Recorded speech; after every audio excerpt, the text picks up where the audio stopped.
As scientists, we want to get at the cutting edge of our topic. What do we know and what do we not yet know? These are essential questions for a scientist. There are at least two big challenges we face when we go literature searching. First, the enormous quantity of articles. And second, and this is more specific for disciplines such as psychology, the huge variation in terminology. Let's take a look at the first challenge, the enormous quantity. 4 articles per minute in science in general and 1 every 4 minutes in psychology alone. And this keeps growing exponentially. Psychological abstracts in the late 1920s seemed still sort of doable with only 4,000 articles per year. But towards the end of the century, there were nearly 50,000 per year, and in the next few years we are steaming up toward 200,000 psychological articles per year. So, it's rapidly increasing, but what counts is of course the total number of articles, and thus the accumulation of articles, the blue line in the graph. That graph is quickly running out of the chart, and thus we need to adapt the scale. And now you can see that we are already swimming in an immense ocean of about 4 million peer-reviewed psychological articles.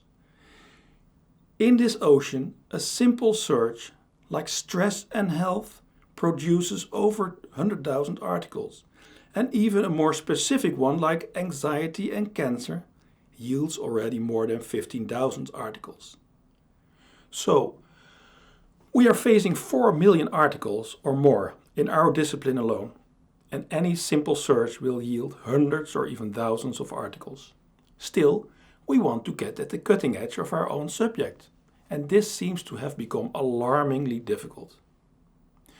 But perhaps an even bigger challenge is the complex vocabulary of psychology. To explain this, let me tell you about 3 surprises I experienced during my training as a psychologist. As for most psychology students, my first surprise was that there were entirely different schools of thought talking about exactly the same topics. And these schools include psychodynamic, behavioristic and the cognitive, and currently also evolutionary psychology and neuroscience. The second surprise came when I was a graduate student during discussions with biomedical colleagues. And in contrast to biology, psychology does not have one language, but many. The language we use simply depends on our theoretical preferences or ideas. Indeed, this seems to be a bit anarchistic. For example, depending on your preferences, you will use different words for emotion, affect, feeling, motivational factors, and so on. Even a rather new subject of research, mind-wandering or daydreaming, is increasingly referred to by other names: task-independent thoughts, task-unrelated self-generated or stimulus-independent thoughts, and so forth. Cognitive dissonance also goes under other headings, such as expense justification.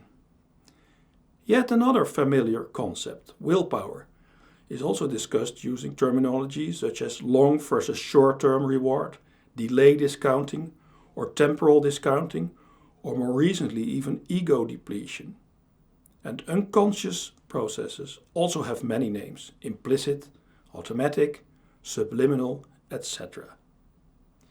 As a final example, for early life stress, you have childhood adversity, abuse history, or parental neglect, and many more, and lots of combinations of these terms. This is all very confusing, and you don't see the same kind of confusion in the beta sciences, or only briefly when discoveries are done simultaneously. For example, adrenaline was first discovered by a Polish researcher and in the same year by a Japanese researcher.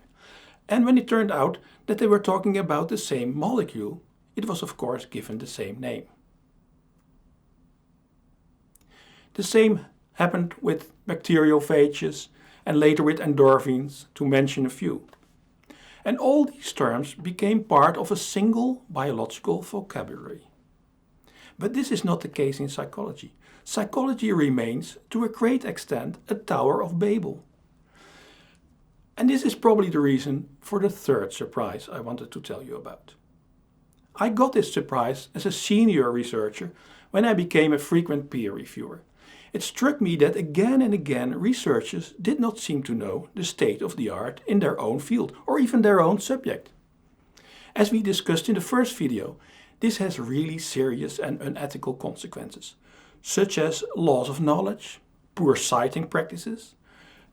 More specifically, it causes inadequate reviews and introductions, redundant studies, and often creating new concepts without reconciling with existing concepts, only adding to the confusion. The solution, as we will discuss later on, is to perform better literature searches in a more systematic way, using very precise keyword profiles and publishing them. But first, in the next video, we will take a look at what you might think are good solutions, but are actually wrong solutions.